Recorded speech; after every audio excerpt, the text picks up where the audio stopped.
Hello everyone, I'm Keen47, aka Wolfkeen, and welcome to the Wolf Podcast, where we'll be talking about the 20th episode of the Persona 5 animation. My name is Beauty Thief. With me today is... Hello everyone, I am Damikami, DM3000. Hey everyone, this is the totally not paying attention FlOrangey. Hey everyone, this is Mario Fanboy 15, aka... They fucking did it! They actually fucking fixed one of the biggest fucking issues the game actually had in terms of story at this fucking point. Holy shit, do I love and hate this anime. And this is also an episode that hates Nelson and Cole for video problems. Oh, shut up, Lord. Yeah. Don't even. How did you two have video problems? We don't have Crunchyroll, so we have to find other ways of finding the episode. I got Hulu. We don't have that either. Yeah. Being forced. We have to go through more dubious means to get what we want. Yeah, exactly. What they're trying to say is watching it illegally. Oh, shut up, Zach. Zach. I'll be sure. Anyways, before we get started, any kind of comparisons we make to the game or animation are purely done for analytical reasons, and to also give a synopsis for this episode. Well, here's the thing. It's basically picking up where the whole split up between Morgana and the group, went off, and I've said this many times. We said this in the previous episode, and I'm pretty sure anyone who's played Persona 5 can agree with us. This is one of the worst parts of the game. So we were pretty skeptical about how well they would do it here. Yeah, wait, you first, Zach? Well, I was going to say this just continues my theory of when something is bad in the game, the anime does something really good in it, and if something was really good in the game, they somehow screw it up. I know, right? And that's the worst part about all this. But you know what? Holy shit, they actually did it. But before we get into that, because those are serious comparisons kind of discussion, Dean, give your general thoughts on the episode. Alright, well, if you noted from the last podcast, none of us, including myself, were really looking forward to this episode. Like we said, that this is one of the worst parts of the game for many different reasons, but I don't know. I guess the writers of the anime, I don't know if they were similar to the game. I guess they took their lemons and made lemonade, because this turned out pretty well. This was a really solid episode. I enjoyed on how much that they did for the scenes, for actually for every character that was involved, particularly Ryuji and Morgana, and actually developed them to a point in where they actually made the scene very likable and very entertaining to watch. There were plenty of funny moments in this episode. I do remember the horror beauty thieves scene being massively hilarious in the original, but it was even better now. I don't know why. Something about the fact that it was more rapid fire and you don't have to stop for it actually made the scene a lot funnier. We will take the treasure. Yeah, you already said that. But yeah, I really enjoyed this episode, and surprisingly so. Alright, Cole, your general thoughts? So the only thing that I'm going to say is if they don't try and change Sugimura's heart in Mementos, I will riot. Oh, I know what you're talking about. Yeah, and I won't say anything more from there. But yeah, it's so I do admit that when I first watched this episode, kind of didn't care much for it, but that had less to do with the episode itself and more to do with the fact that I had so much trouble finding a good quality rip of it. Now that I've had the chance to watch it in at least a viewable format, I think it actually ended up being pretty good. There were parts that I actually found a little bit funnier in the anime than it was in the game, and I liked all the little changes they added in with Ryuji.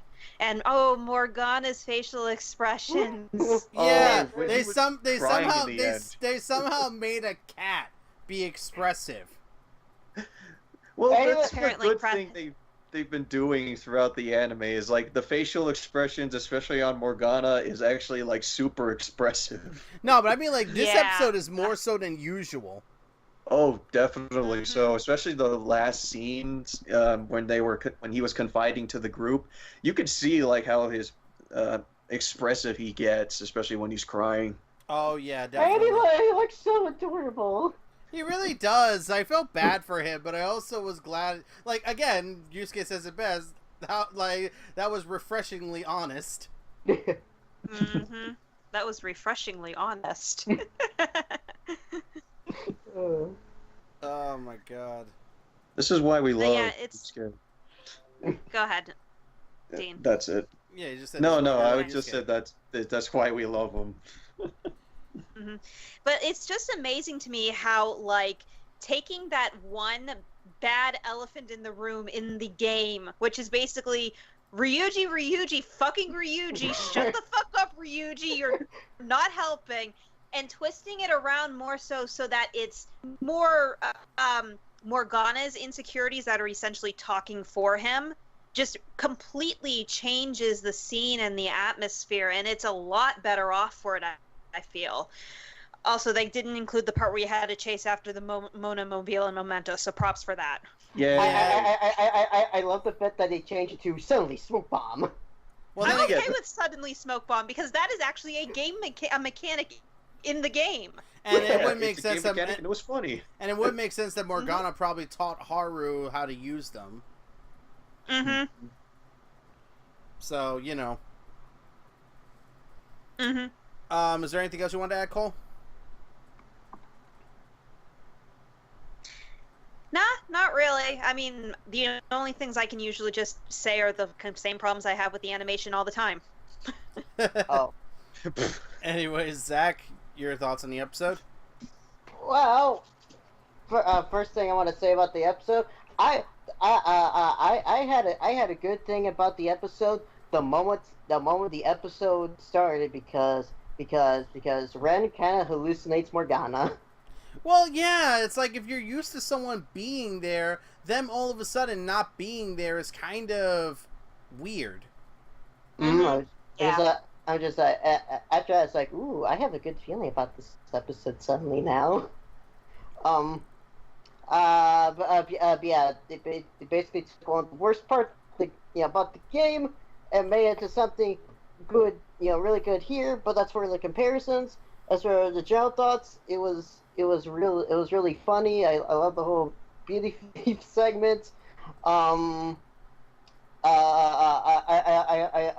like how when she tells Yusuke to take a hint, that she then tells Ryuji, "You're rude, Vulcan, very stupid and rude." And then when she turns to An, you see Yusuke holding his mask, saying like, "Take a hint." Didn't Dean just bring that up and what he was talking about? I thought we talked about this off air. I think that was off air. Oh, okay, yeah, then it was off air. Yeah, alright, fine. But still, that was a very funny scene because they could actually freaking do that in anime where you just have other characters doing other things, which makes sense for Yusuke to be like, oh, what does that mean? While Ryuji or An while the beauty thief is just pointing at them, still trying to insult them. Yeah, and failing in doing so. Mm-hmm. And speaking of An, I love how at the end when Haru's just like, I can't stand that creep, and it's just like, well, that was very simple, but I totally get you. Oh my god. Yeah, well, yeah. I would totally get her, considering what she's been through. Yeah, Oh, exactly. completely. Though I do like that because, like, let's face it, Haru always comes off as a very soft-spoken character, and now that she's pretty much being allowed to pretty much say what's on her mind, yeah. Also, even though this episode does wonders for Morgana and Ryuji's characters, I was just kind of like, gee, thanks Morgana. We're like in the last scene where he's just like, he was just as annoying as ever. It's like, Oh my wow, God. thanks Morgana. I know, right? It's like Ryuji fucking like again. I'll wait till we get to comparisons. Yeah. I guess one small thing I should say, and this is a really small thing, but ooh, look, Haru was added to the ending credits. I didn't actually see that. Like, I didn't watch the ending credits all the way through because I was a bit on a rush. Oh. Yeah, she's there, and she has a normal walk cycle. Yay! Unlike Futaba. Well, Futaba's Futaba. Wait, Nelson, that means you didn't see the post-credit scene? No, I did see that at the very least. Okay. Well, not like you were missing much with the post-credit scene. Yeah, exactly. It's just the whole idea of Okumura being indicted and him talking about, oh, you'll be going to this guy's place and yada yada yada. Pretty much go into the Okumura arc that we're going to be kicking into next episode. Well, yeah, the driving motivator for what the time limit's going to be. Well, yeah, the deadline. Well, didn't it kind of start with this episode since we did go into his palace? Yeah, but we didn't do anything in it. It was more just a background piece than it was an actual driving motivation. The deadline at this point, at that point, wouldn't have been established because it doesn't show up until Haru actually joins the party. And can I just say, yay, we can say her name finally without having to drive Nelson mad. Oh, shut up. You've said that with every other character, I swear to God. Well, I blame the game for this, for how late they introduced her. Well, yes, that is unfortunately one of the negative parts, and the anime is no different. Basically one of our final members of the group at episode 20. Mm-hmm. Yeah. Oh shit! Yeah, you're right. Yeah, like real talk when I say this. That's just, and it's admittedly a byproduct of the game as well. But that's one thing I just don't like with the way that this anime has been set up the whole time. All those cameos were for nothing. In fact, in the way the anime is treating her worse. In a way, yeah, because we did get glimpses of her because, yeah, if folks were really paying attention throughout the entire thing, if you're just a casual watcher, you have seen floofy-haired girl in most instances in the background, and even where they had shots, like, very much focused on her. And only now are we actually going to be talking about her. She even talked in the last episode. Gasp. Yeah, but again, she was in the same room with Kawakami. Yeah. Yeah. But I will say this about Haru, and I will forever say this. Out of all the Phantom Thieves designs, she has always been my favorite design. Oh yeah, she has a fantastic one. Definitely. She definitely has one of my favorite Phantom Thief designs out of the entire cast. And it's definitely just that I don't know, what's the best way to put it? It definitely feels Victorian London kind of esque. Yeah, I think that was what the inspiration for that was supposed to be, considering her persona that she gets. But I don't know what the term for the actual design is. Very noir-like, I guess. Gee, how appropriate. Pretty much. I mean... Oh shit, I just realized what I just said. Not really, because literally the next episode is called My Name is Noir. What do you think is going to be... Who do you think is going to be called that? Wow, the two titles were basically noir, references to what noir says. It means black, so... Yeah. That is said. I'm pretty sure... So is Joker going to change his name to Noir? I'm going to smack you. Well, yes, black. I'm going to smack you. But anyways, to give my thoughts on the episode. Okay? Well, I just remember what I was going to say. It's like, oh my gosh, we see Haru's room. Yes. Well, that's what I'm saying. Like, we're taking up time, so... Yeah. Anyways, to give my thoughts on the episode. Yeah, I was going into this episode with pretty low expectations. I won't even deny that. But when I started watching the episode and I started seeing some of the scenes that they were changing up, I was immediately like, oh, fucking shit. They actually...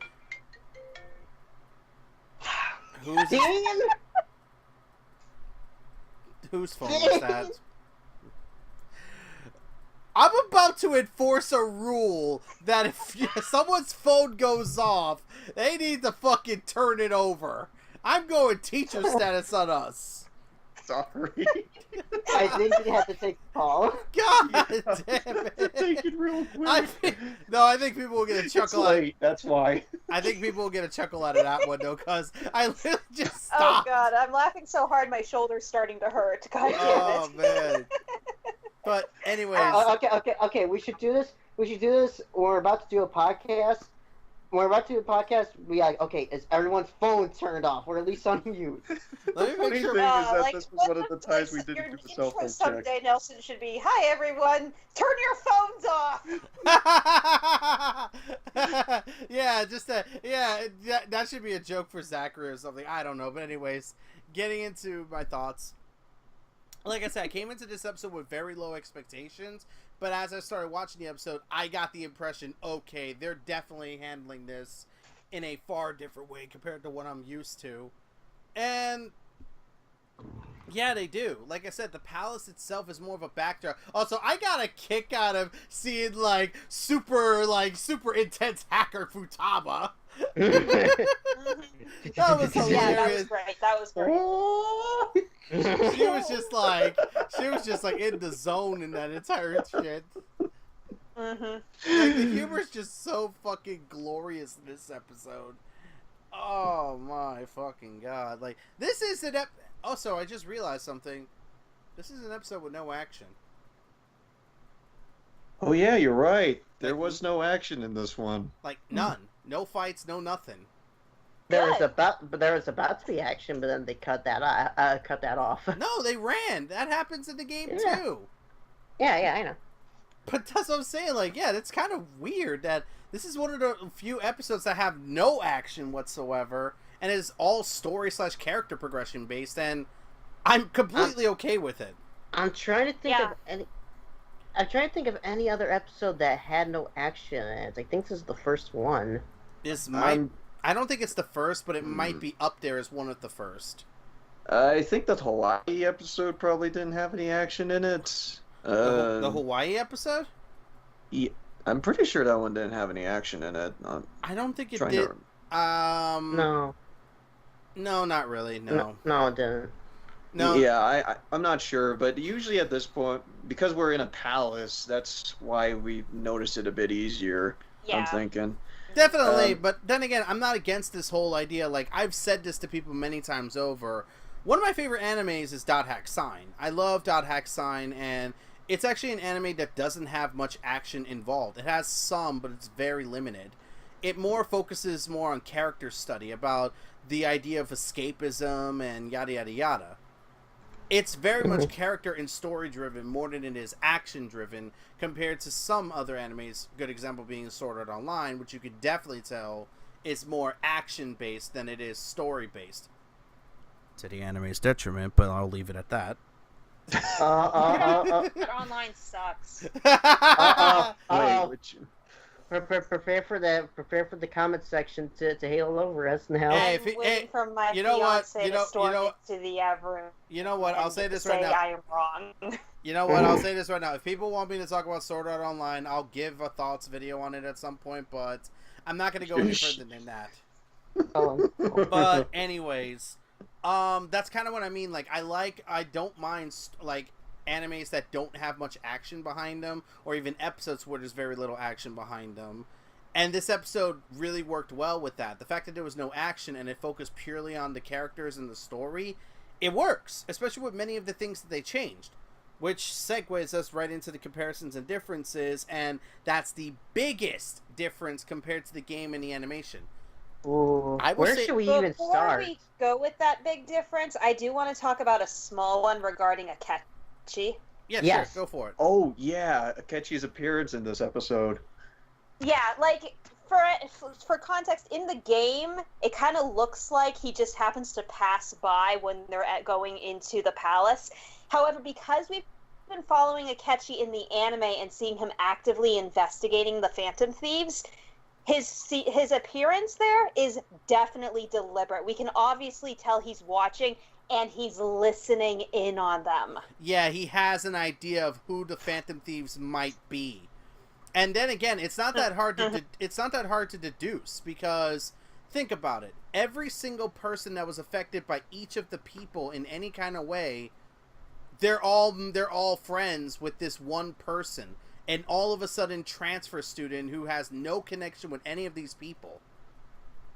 Mm-hmm. Yeah, and it's much better than they handled in the game, because the game was just like, Akechi was just like, oh, he's just walking by, like, just minding his own business. But in the anime, it's like he's deliberately spying on them. Yeah, like he yeah. already has an inkling on what's going on. Yeah. Which, as a detective, makes a lot of sense. It's like it's telling that it's like the anime's telling you that he's always in the shadows. Yeah, and to be honest, that works very well, because if Akechi did actually spot them going into the metaverse, he's got them, basically.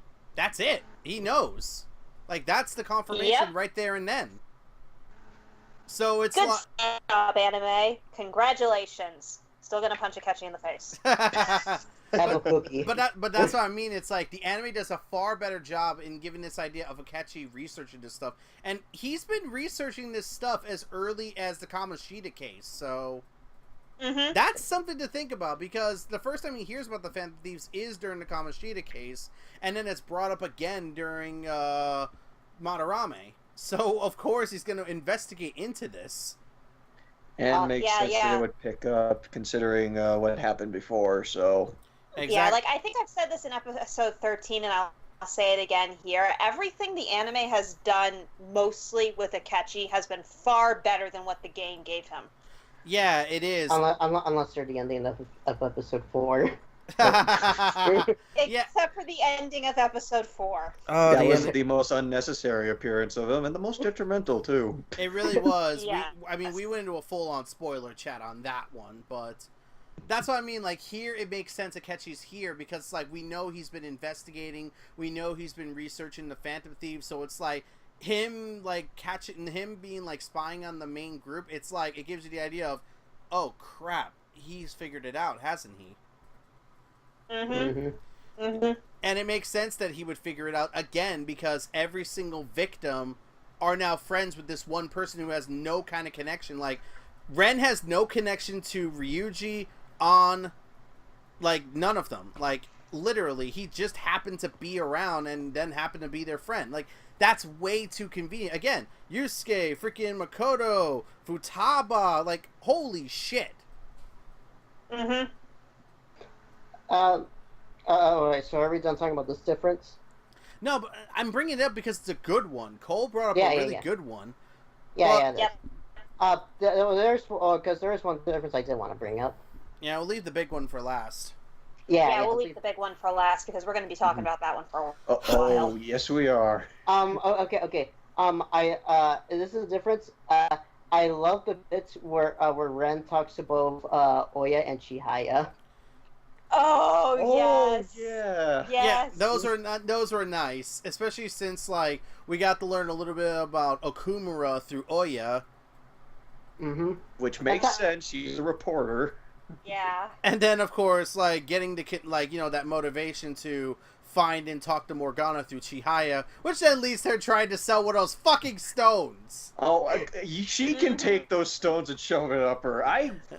The fact that you have to fucking pay for her to get her confidant to get boosted just still pisses me off. The fact that she still pulls that shit on me was very good, but god damn it, does it bring me bad memories. Also, the low price of $1,000. Yeah, $1,000 to own this and to start one of the best confidants in the game. Yeah, I don't think Ren has that kind of money in the anime.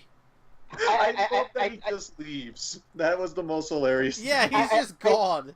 No, you rent it. He pulled a Batman. He just disappears. It's not the first time he's done it. No. Look at what Nako Nohara.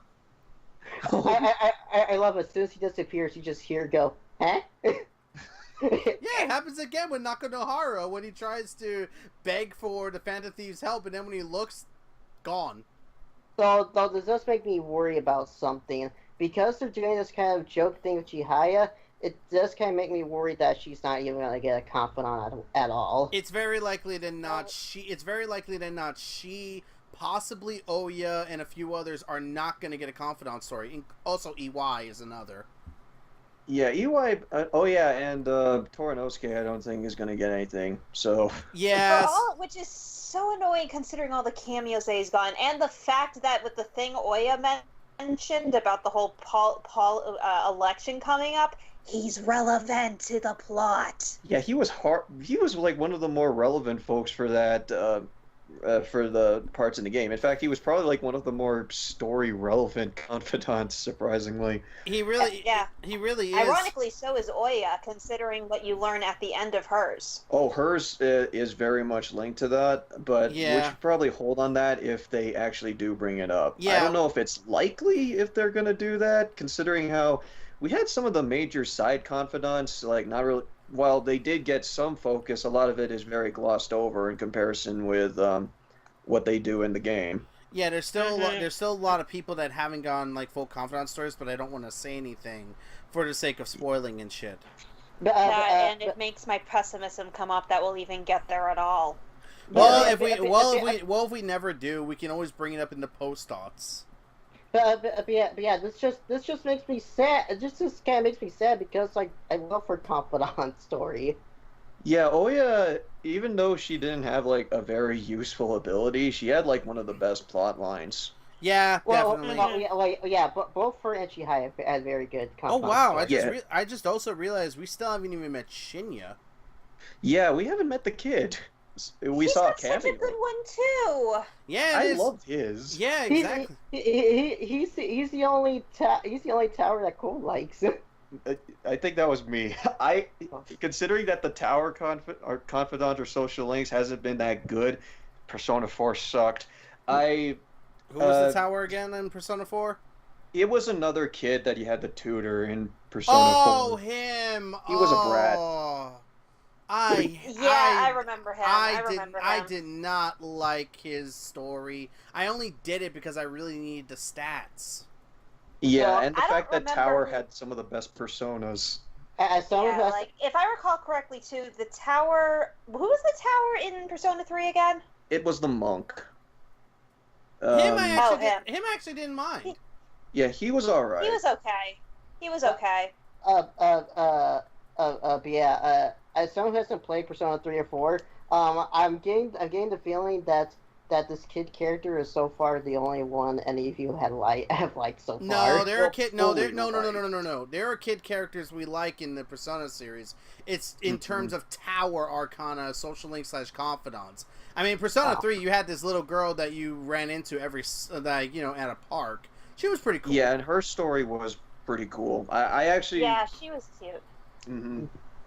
Yeah, there was big sister in the Persona 3 Portable, and that was pretty fucking sweet. And then there's Persona 4, where technically your social link is with the mother, but you're basically trying to help this mother with her estranged relationship with her son. Yeah, and her confidant or social link was actually pretty good too. Like, they have good Persona can have good child characters. It's just, I agree with these guys. Tower Arcanas is where they unfortunately kind of mess up. But we're kind of off topic. Yeah, that's what I'm saying. We are.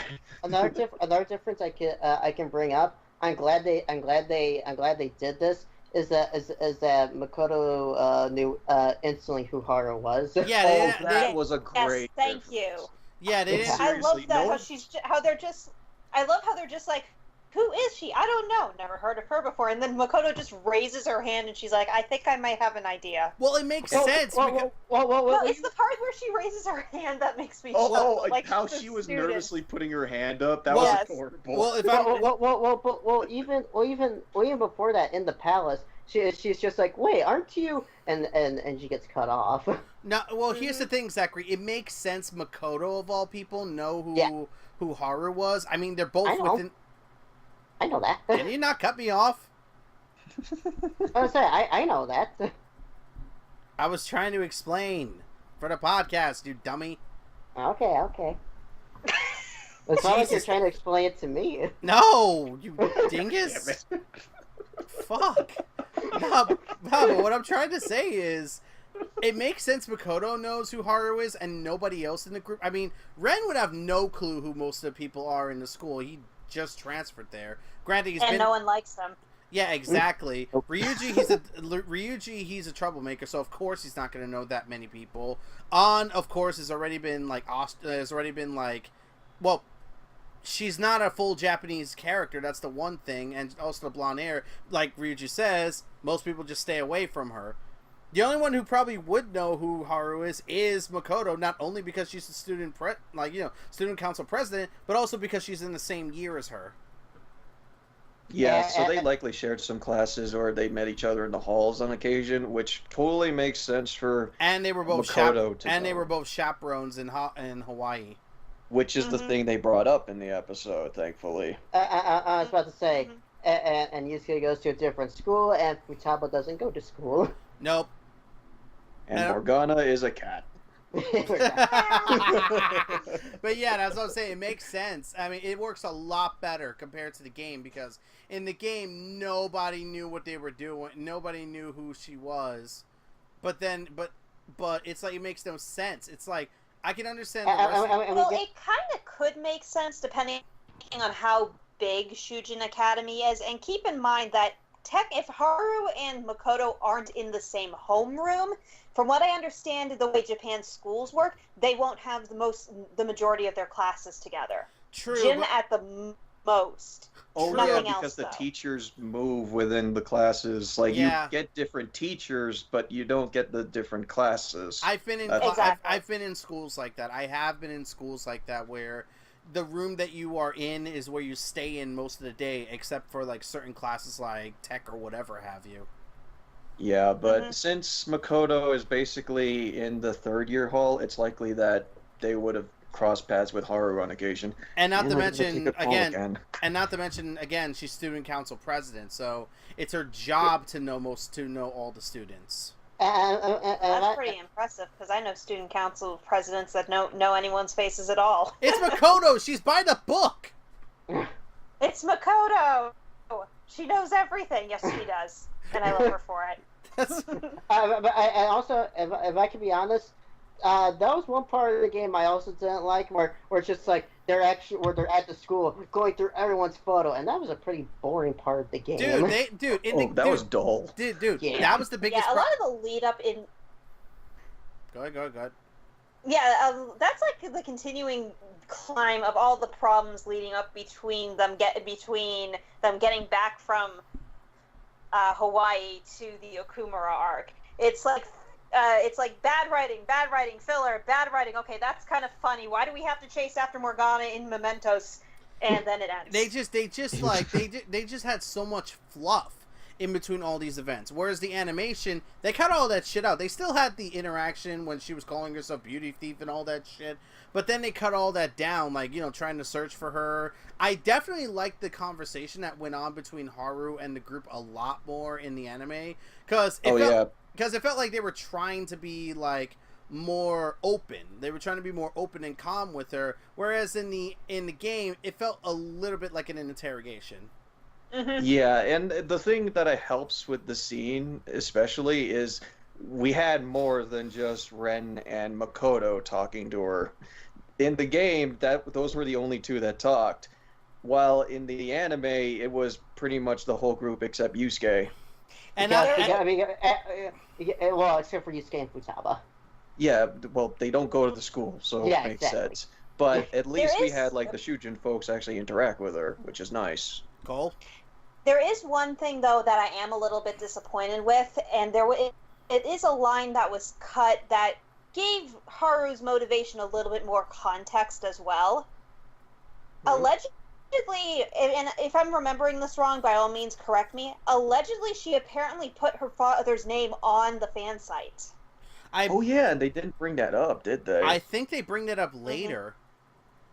I think they would bring that up in, like, the conversation, like, the night conversation, like, when they got Morgana back in the party. I think that was when they brought that up, like, when she started... it was brought up when they were talking to her in the garden. No, it was during the night conversation, because that was when that's when she began trusting the group, even saying that she was the one that put her father... Here's the thing, though. The reason why she didn't say this, and this is kind of another difference that I did notice, it's because Haru doesn't believe in the, like, you know, she doesn't fully believe in everything the public is saying. The reason that she's going through her father's palace is to get confirmation. Yeah, that's literally what she said, is that wait. Dean said something in the chat. Yeah, can we put this on pause real quick? I gotta take care of something upstairs. Oh, boy. Oh, I guess we're taking a quick break. So, did you have a good... God damn it. So, did you have a good break, Dean? Yeah, I wish. Oh, you may. But anyways, just to finish off the point that I was making, here's the thing. What Cole was bringing up, how, like, there was a line that wasn't in the anime, it's because they changed up the context. In the game, Haru left her, like, put her father's name on the Phantom Thieves website because she already knew her father, were doing these atrocities and otherwise that Futaba in the animation brought up. But in the animation, however, Haru knows about the public opinion of her father, but doesn't quite believe it. Which is why, you know, when she's working with Morgana in the palace, she's basically doing that to try to get confirmation, like, to actually see if it's true what the public are saying. Yeah, I had actually completely forgotten about that because I haven't played the game in so long.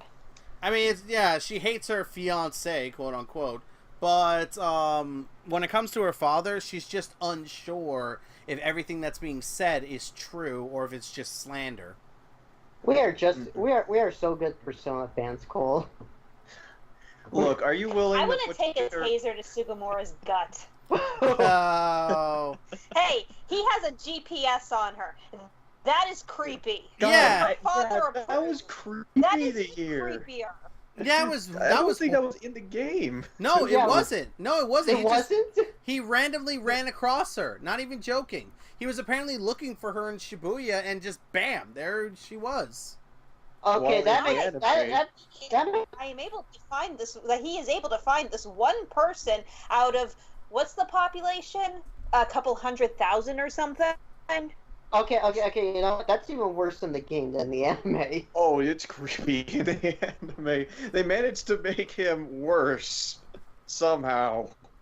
Well, they did. I guess at least it makes at least a tad bit more sense on how he was able to run into her, unlike in the game. I know, right? But anyways, now we can actually start covering the big difference in this episode. And this is the one that I've wanted to talk about for the longest because, okay, here's the thing. The fight that goes on between Ryuji and Morgana is probably one of the most tired and overused tropes in any kind of form of media. Yeah, it's like, it's so overused and it's so easily badly done. The game is a great example of this, where the fight is just like, oh, I hate you now. Oh, I hate you too. Goodbye. And then, just not even joking, 2 days later, hey, let's get back together. So it's like the Batman versus Superman. Fight, kiss. Literally, yes. And the worst part is, in the game, Morgana makes it sound like that he's been gone for like a week or so. You've only been gone 2 days, motherfucker! And you're talking about, Just imply that Ryuji and Morgana kiss and make up. No, but what I'm saying is that in the fucking game, it's like Morgana's just like, oh, I missed the way this room was. And I'm like, you were only gone 2 days. long time no see, Panther. It's like, Morgana, you haven't been gone that long. Exactly. But in the anime, not only do they get rid of... Well, okay, he still says that in the anime, but still. Yeah, but Morgana has a flair for the dramatic. We can't even deny that. Yeah, that's true. Of But that's what I'm trying to say. It's like, they got rid of a lot of those lines, thank fuck. But one of the other problems was that in the game, they made Ryuji so ungodly, irredeemably bad in that scene. Oh, his incompetence worked against him in the game, because in the game There was also like going on like with the group splitting up and then just having them all make up and all that. Ryuji probably got the worst of it because he also had the whole "oh, I said the wrong thing" kind of deal. But the thing is, in the game, and what felt different from the anime, which is why I like the anime's interpretation more, is that in the game, it felt like everything that he was saying was more deliberate. Yeah, And exactly. And he really, like, everything that he was saying, unfortunately, in the game, made it seem like he didn't care. Like, when the group was saying, like, when the gang was saying, oh, like, we need you, Morgana, you're a key part of our team, and Ryuji just to himself says, seriously? Like, yeah, like he did not feel that he was blamed throughout like he wasn't the problem as to what caused Morgana to leave the group when he was in the freaking game, and even more so in this one where he was just like, yeah, I guess you're not useless and all, and it's just like, what the fuck are you thinking? That is what got us in this mess. And the best part is, like, in the game, he's like, I don't care if you're useless or whatever. And then fucking Futaba just literally chimes in like, what a douche. What a douche. And then and then Yusuke is like, on setup was completely ruined. Yeah. Yeah, in the game, Futaba says it best. Ryuji comes off as like the most insensitive douchebag during the whole Morgana arc. It's like someone was like, "Hey, I just realized we need like 3 days of plot that we don't have," and they were just put it together in like 2.5 minutes. Well, here's our footnote. Ryuji be a douche. Got it. Hey, Cole, what was it that you said off the air? It's like your intuition is just like, oh my gosh, shut up, Ryuji. Ryuji, shut up. I know. Yeah, it's like, shut up, Ryuji. Shut up, Ryuji. Shut up, Ryuji. You're not helping. Just go into the corner. And the worst part is, it's like any person that I've watched make it to this part despises this part, and hell, some people despise Ryuji even further because of this entire scene. One person that I watched, a German spy, he already hated Ryuji to the point that he benched him forever. This scene made him want to kill him. That's the thing. The whole scene in the game completely demolishes Ryuji's character. Like, yeah, all throughout the game, he's the reckless rogue type, you know. Like, he says the wrong thing on occasion. This is where I feel that the writing just took a nosedive and just basically kind of flanderized him to a point. And you want to know what's the worst part about this entire scene? What? Ryuji never fucking apologizes. Exactly. He never did. He never fucking did. He thought that he wasn't to blame whatsoever. He wasn't even punched at any point. Morgana said that he was sorry that he kind of acted like a jerk, but his behavior had some context to it. Ryuji's just a fucking asshole. I hate to be that guy, but just to bring, like, this is far into the future and shit, but there's one argument Shenpai brought up about Ryuji's character, and I completely agree with it. There are moments where Ryuji should be punished, but he's not, but then there are moments where Ryuji shouldn't be punished, and he is! Yeah, I can think of one that's played for laughs later down the timeline. Yeah, that one later, but that was like when he didn't really deserve it. Exactly. And that's the problem. It's like they use Ryuji's character for these moments of, oh, Ryuji, like those kind of shit. Oh, you. Oh, that's fine for scenes that are supposed to be funny, but not for what this is. Yeah, exactly. This is why I love the fact the animation. Here's the thing. Very much within the previous episode. First off, they made it that Ryuji and Morgana were already agreeing with each other and were on each other's side, but then Morgana decides to take that and throw it in his face. Morgana was the instigator in all this shit. Unlike in the game where it very much came off that both of them freaking went off on each other. Can I list my one small problem in Mementos? Sure. Okay. This makes sense in context to the game, but Ryuji in anime says, "I won't call you useless anymore." I'm just like, but wait, Ryuji in the anime never calls Morgana useless. Well, no, he insinuates it during the beach trip. Yeah, and like this one doesn't bother me too much simply because of the fact that unlike in the goddamn game, Ryuji actually sounds sincere. It's like he knows, oh, some of this is my fault, and that he just had a really bad slip of the tongue. Yeah, exactly. Yeah, he had a bad slip of the tongue. He even point to the anime for being more expressive. He actually covers his mouth. It's like, oh shit, I didn't mean to say that. Yeah, and the best part is when in the game when they were chasing Morgana, Ryuji's like, it's like, we're gonna be doing this. Fine, we're doing it. Like just like so pissed off, and I'm just like, fucking Ryuji, you're not helping any of this. Also, what helps us is before that. Is when they're at the Kumara Tower, or she's just like, man, we don't have much time as strategies, and Anna's just like, oh, so you are worried about him. He's like, no, I'm not.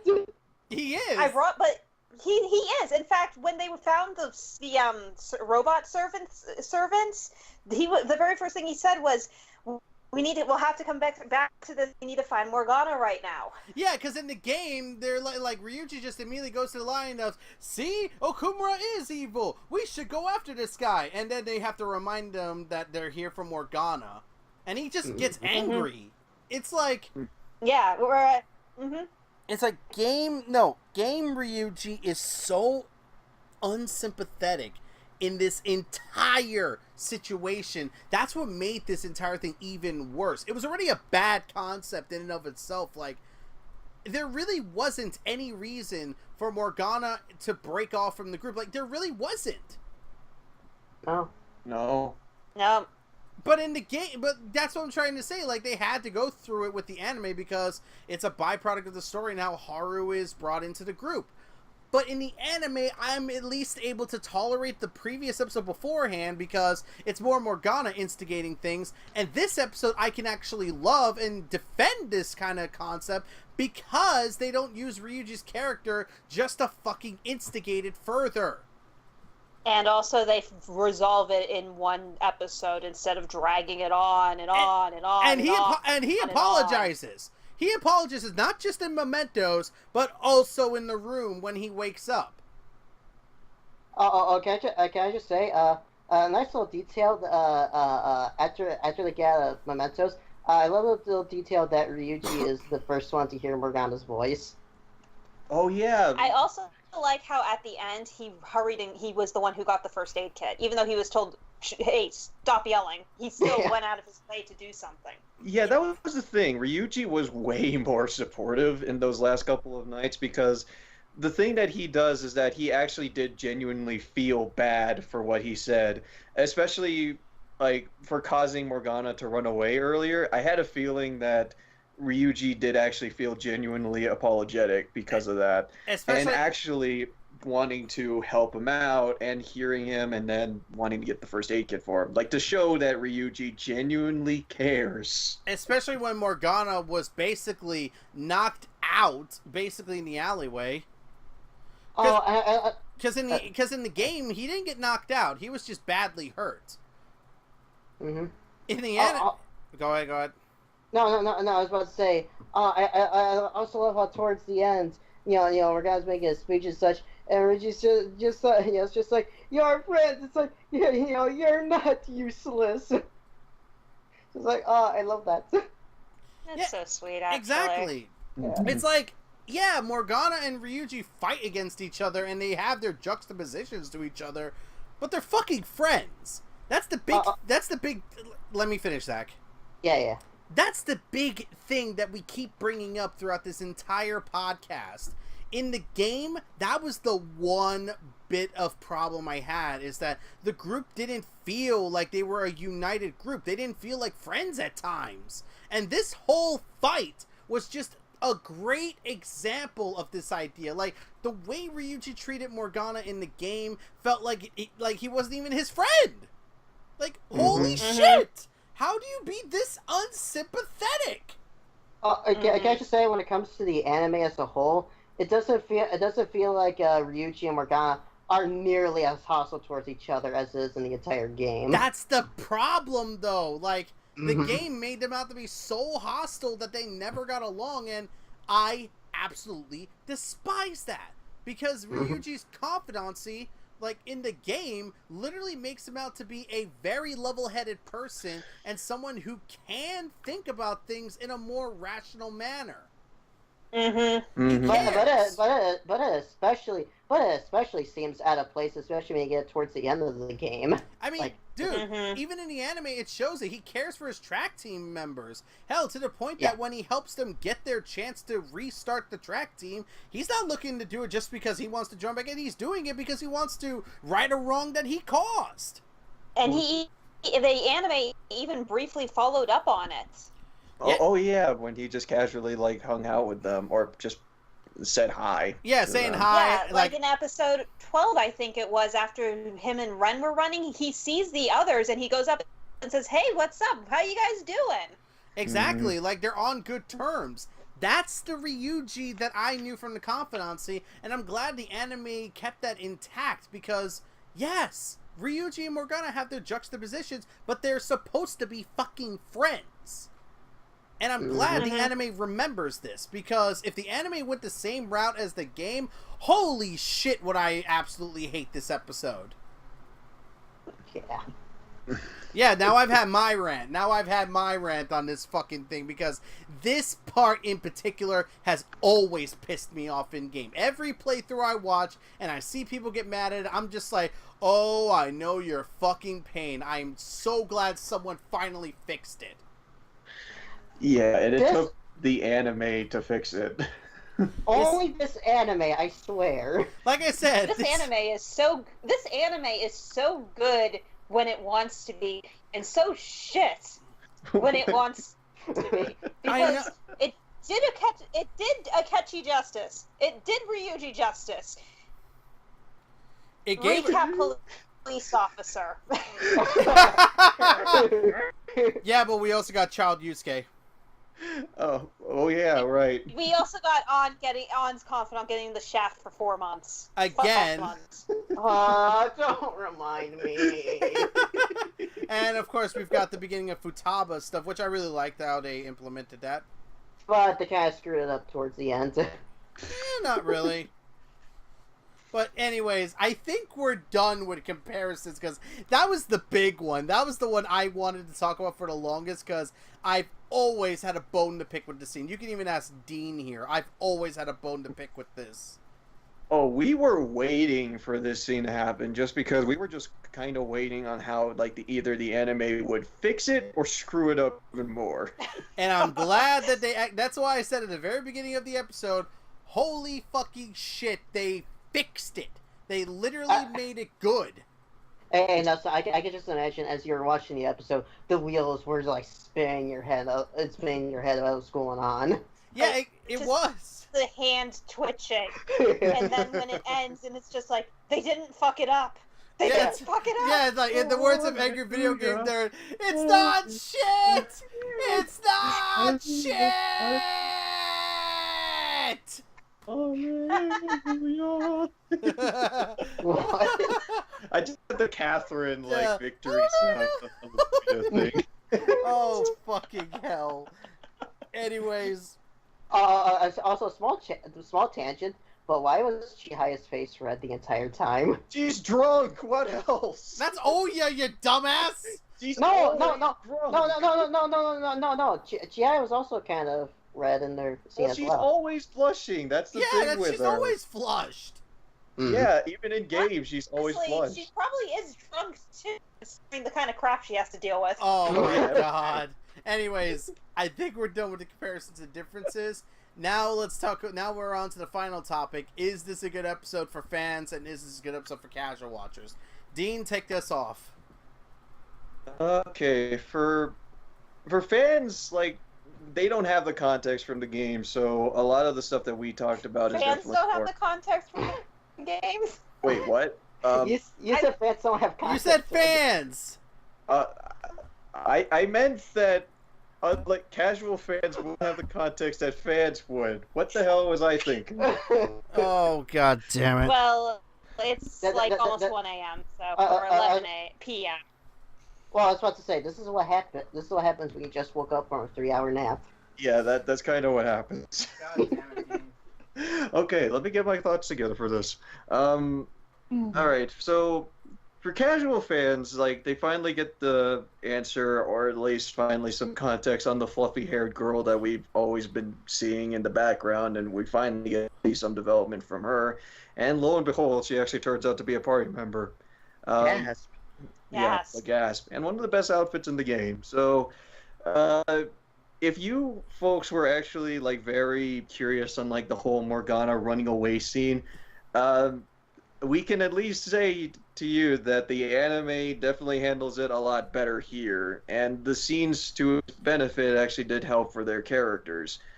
So I'm pretty sure that casual fans will enjoy this episode. If they were suspicious about like how this thing would actually go, I'm pretty sure they'll actually be satisfied with the conclusion.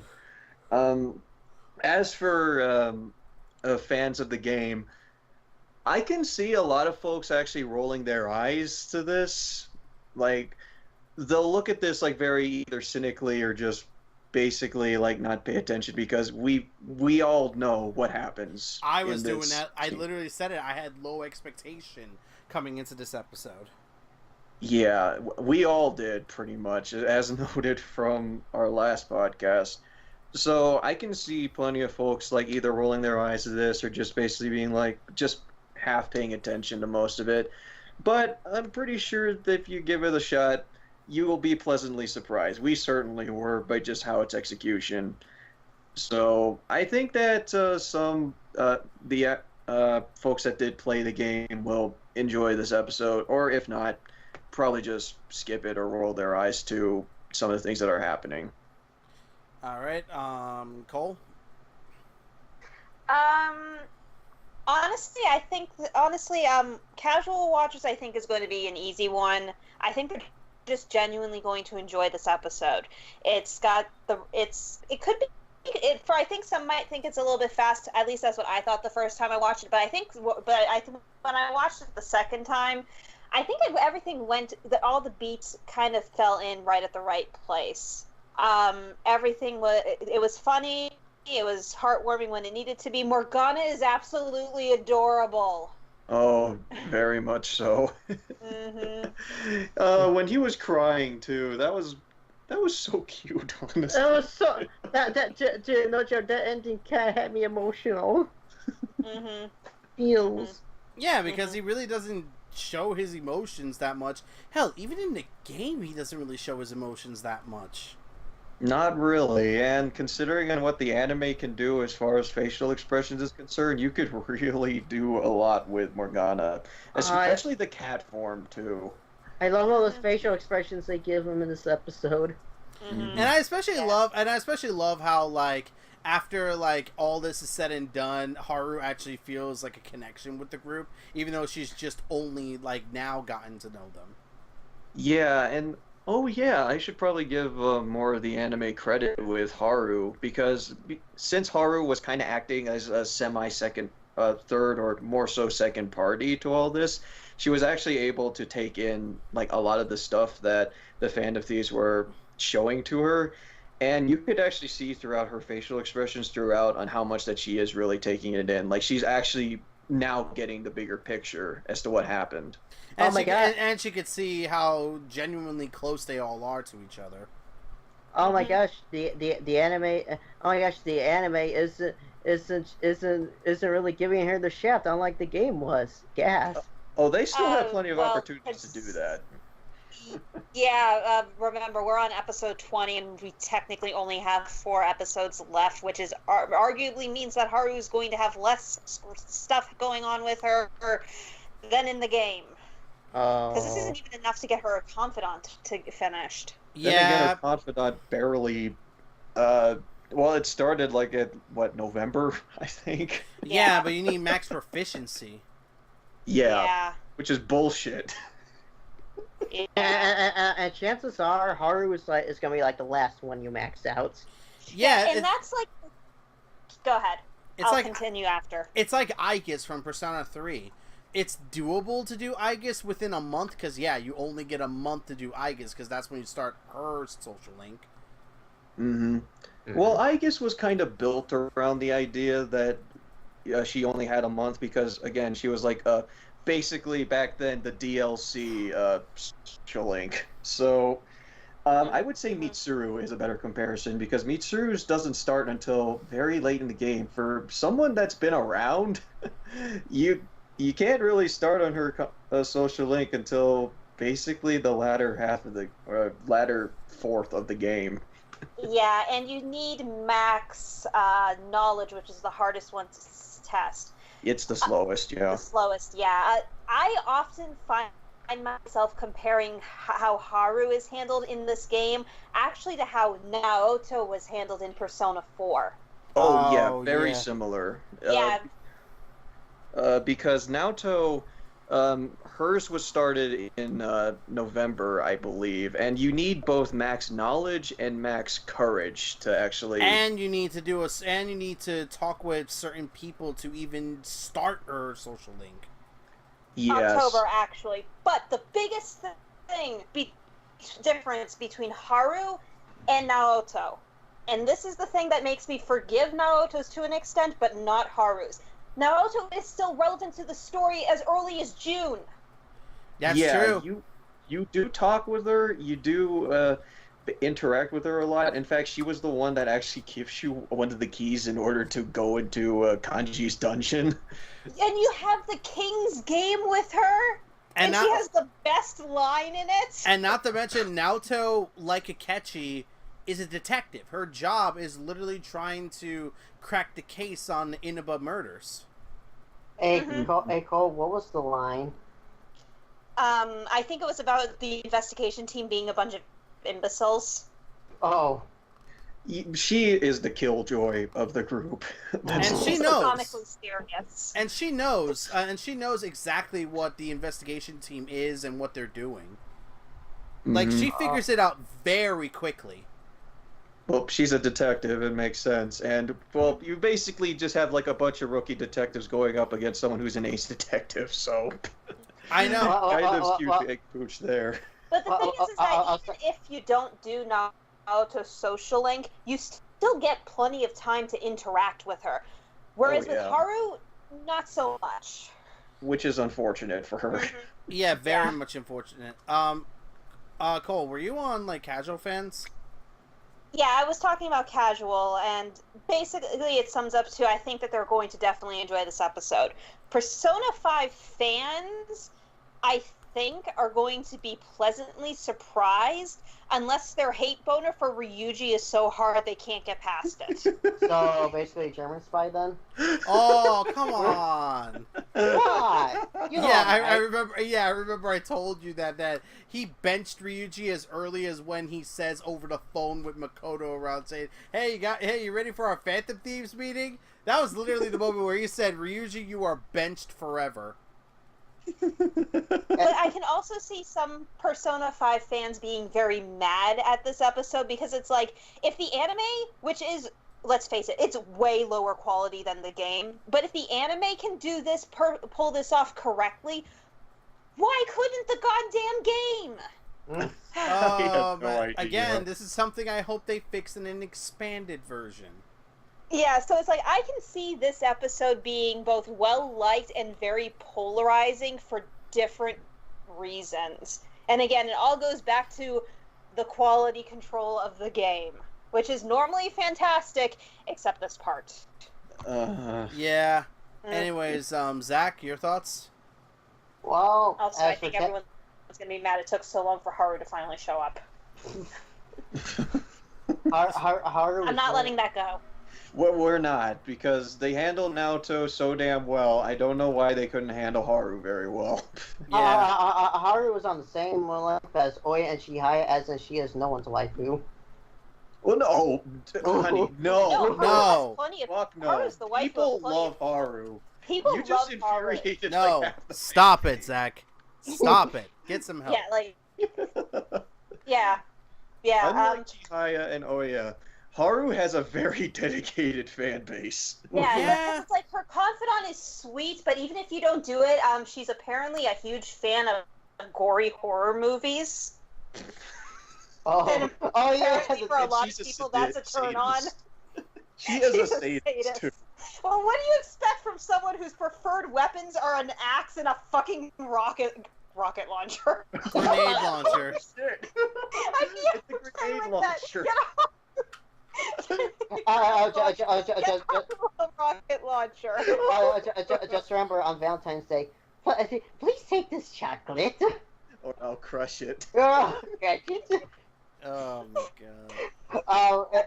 So right now. What? I didn't hear Huh? that. You broke up for me. Sorry. Yeah, Now you- my shoulder's hurting again. Hey, Oh, Zach, Zach, you were saying about Yes? your thoughts, like, casual and general, yeah. General watchers, I think they'll definitely like this. I'm trying to find words. Casual fans will like this, because the feels and other stuff, and they'll probably like Haru's introduction as well. As for fans of Persona 5, they will be pleasant. I think they'll be a pleasant surprise by with the worst aspect of the game and turning into something good, unless like Cole said, you have a massive hate boner for Yuichi to the point of no return.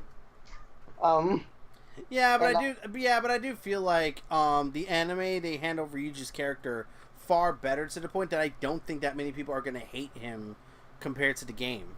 Oh no! I'm just saying. Yeah, definitely. No, I'm just saying if you already hate him enough in the game to the point of no return, then not even this will change those people's minds. Now, to be honest, this is why I say Ryuji in the anime and Ryuji in the game are two separate characters, because holy shit, Ryuji's anime character is so much better. He's still a bit of an idiot and incompetent and very much loud and otherwise, but it's much more subdued. It's a lot more subdued, to the point that when he does that kind of stuff, you're literally on everybody's side when they tell him stop, but it's not to the point that it's like dangerous or outright insensitive. Mm-hmm. And I might as well say this. I remember what I was gonna say when it came to like Haru's confidants. Out of all the confidants, she was, I'm not gonna say why, but she was the only one I felt bad rejecting. Oh, right. Yeah, I know what Yeah. you're talking about. Yeah. Oh wait, But- which one? Haru's confidant. Oh, Yeah, right. She's the only one I feel bad for rejecting. But, anyways, to give my thoughts on the episode. Thoughts? You know what I mean, the casual and otherwise. Casual watchers are definitely going to enjoy this, because we get to learn more about Haru, we get some motivation behind learning about Okumura, and not to mention this will progress the story towards the Okumura Palace now. Because yes, we did kind of get into it with this episode, but I see it more as a backdrop than I do as an actual driving force as of right now. Next episode, yes, it will be a driving force, because Haru's motivation is literally to try to confirm if the media are being, like, are actually right in what they say about her father, or, like, I'm pretty sure there's an inkling inside of her that knows that it's true, but she doesn't want to believe it, which is why she wants the confirmation for herself. Though Nelson, I will say this: I am very worried about next week's episode because how short this anime is running. I am very concerned that they're gonna go through the whole entire plot thing in one episode. It's gonna feel extremely rushed. We'll have to see. But then I'm again, genuinely curious. but actually- how that'll work. Actually, I'm not against that, quite honestly, for one reason. Okumura's palace in the game drags. Oh, it's long as shit. It's like one of Yeah. the. I believe it's one of the longest palaces in the game, and I've heard plenty of people say this is the worst palace. I don't Yeah. agree. I don't agree with that. There's one that I feel is way worse, but I won't say. I agree with you on that, but still, I heard people complain about this palace, especially just the many things and the roundabout things that you do in this one, which I'm pretty sure the anime is probably going to skip over most of it, so you're probably not going to be dealing. For casual fans, I'm pretty sure they're not going to deal with the hardship that we did. No, It had no. the best music, though. I did enjoy the music in that palace. Yeah.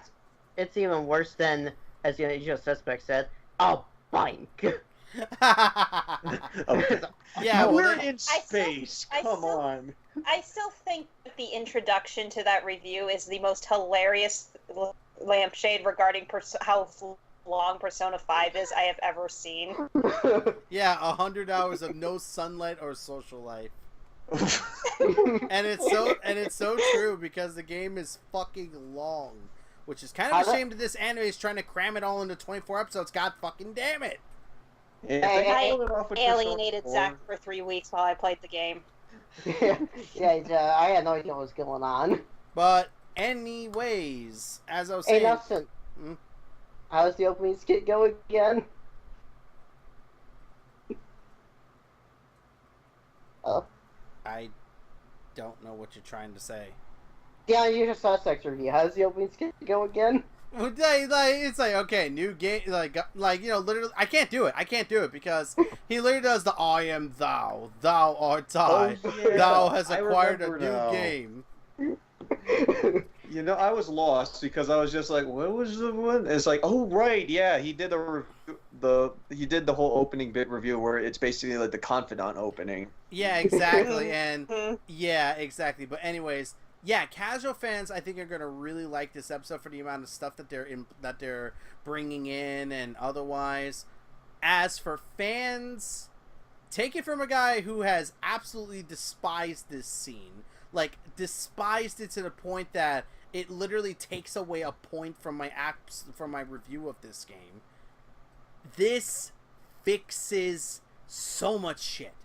This makes Ryuji's kid. I'm glad that they. Here's the thing.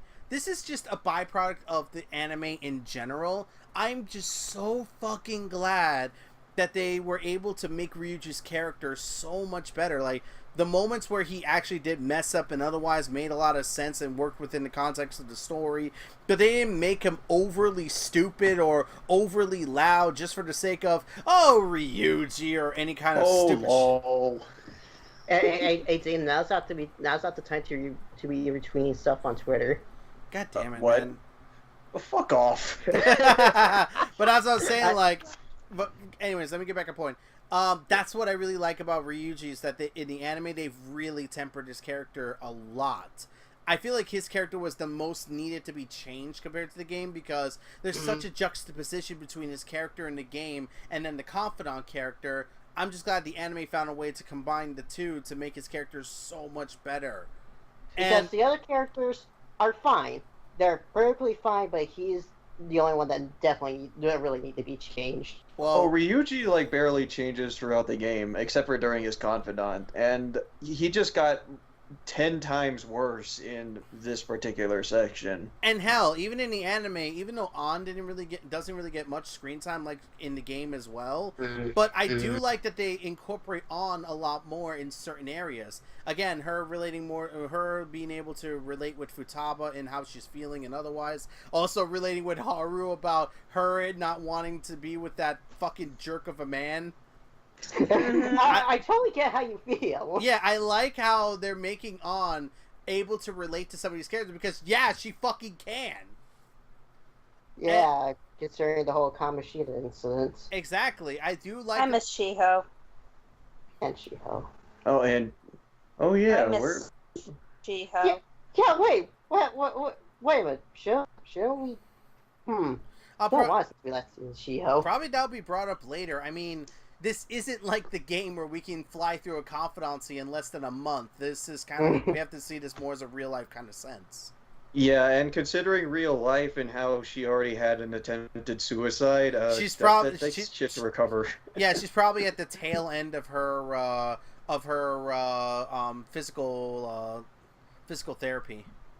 Yeah, so it's going to take a while, which it's totally understandable as to why we're kind of pacing this off. Exactly. I mean, so she far. woke up from her coma at the end of the Kamoshida arc, and even then, even when An said that she was going through physical therapy and such, like in the game, she says that remember Shiho's gonna have to transfer schools, and she does say that in the anime. At the very least, when it comes to the anime, at the very least, they need to do An's and Haru's confidants. We'll have to see, but anyways. Haru's I can't see, An's totally. But anyways, getting back on topic of fans and such, Yeah, they really changed up a lot of good things, and that's mainly because the anime... I feel as though the anime did a really good job in touching up certain characters or giving the characters more relevance than the game does, because after the Kamoshida arc, An just kind of drops. She doesn't really get much development after the Kamoshida arc. Pretty much after the Kamoshida arc, she's just there as like the general supportive group, like the hearts. Exactly. It's like when Makoto joins the group, she at least has more roles she can play besides just being in the background. Even Ryuji has more roles he can play compared to An, though both of them do get to kind of shaft in a multitude of different ways. This is the problem I always have with the game. It's that many of the characters felt like they got nothing to do after they were introduced. Like, after their story was taken care of... Yeah. On Ryuji and especially Haru gets the shaft. Exactly, but in the anime, they've been doing a very good job in making these characters not only have relevancy in the story and otherwise, but also making them out that they're actually fucking friends. Mm-hmm. Yes. It makes me wonder if they do an expansion of Persona 5, they're going to actually add like some of the corrections that they made, because a lot of this is more writing stuff that the anime was able to put into. I'm not sure if they'll actually add that into the game, but I'm really hoping they would. I mean, my guess is that if they do, we're going to have to expand the calendar. They have to do that. Some stuff can be trimmed, but still. But Cole, come on, there's a lot of fluff. There is a lot of fluff in Persona 5 that could have literally been trimmed down to a couple of days and shit. Yeah. Actually, now that I think about it, they could easily fix a lot of those issues by making some of the changing some of the weird deadline stuff. Like Futaba's having 3 weeks. Come on. Yeah, why is she given only 3 weeks to do that? Seriously. Yeah, exactly. But yeah, if you ask me, this is an episode that I think fans are going to absolutely fall in love with because of how much they changed. And yes, if you have a massive hate towards Ryuji, I'm going to tell you to leave that at the door, because the way they handled anime Ryuji is far better than they handled game Ryuji. They're nearly different characters, honestly.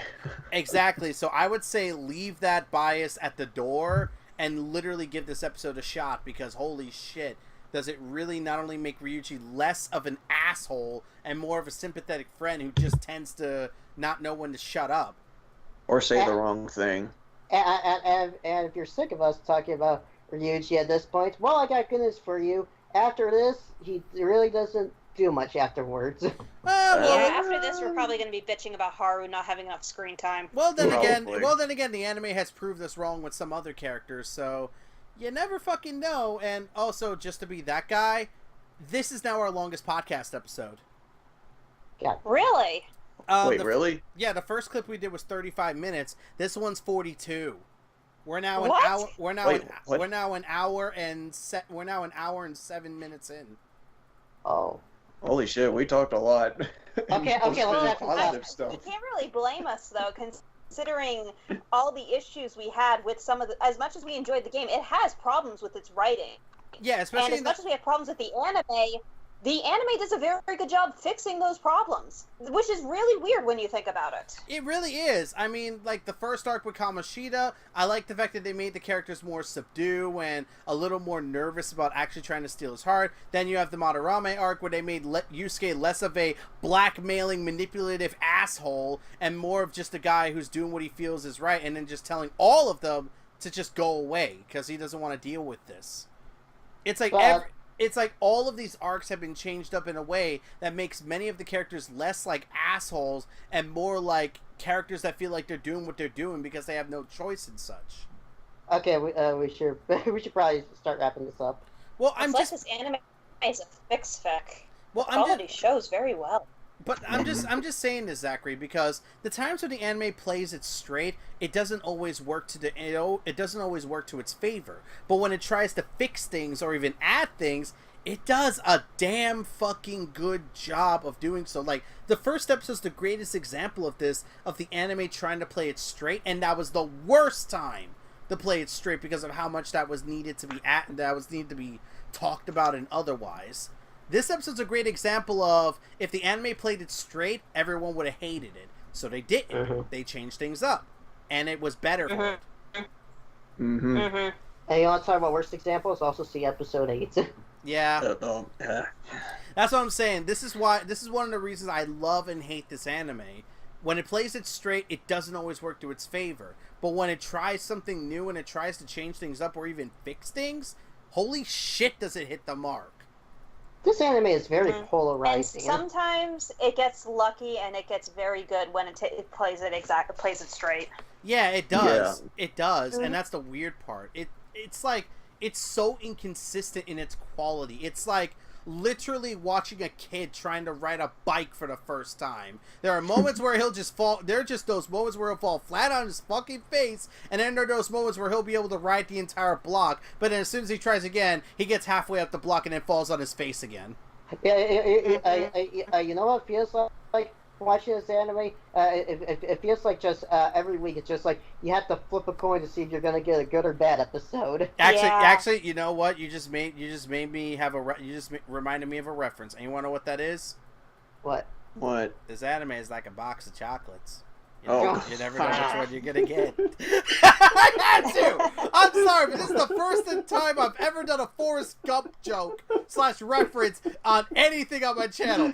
Fuck you. That movie's awesome. Life is like a box of chocolates.